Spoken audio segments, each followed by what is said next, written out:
জয়রামবাটিতে শ্রীমা জনৈক দীক্ষার থেকে ঠাকুরের পাদপদ্মে সমস্ত কর্ম, পাপ পুণ্য ও ধর্মাধর্ম সমর্পণ করিতে বলিয়া এবং ঠাকুরকেই গুরুরূপে দেখাইয়া দিয়া ইষ্টমন্ত্র শুনাইলেন।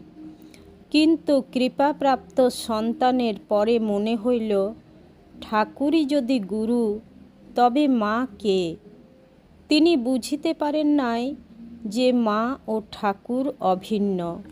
তাই মাকে প্রশ্ন করিলেন, ঠাকুরকে কিভাবে চিন্তা করব? মা গম্ভীর কণ্ঠে উত্তর দিলেন, ইনিই সব। পুরুষ প্রকৃতি, একে ভাবলেই সব হবে।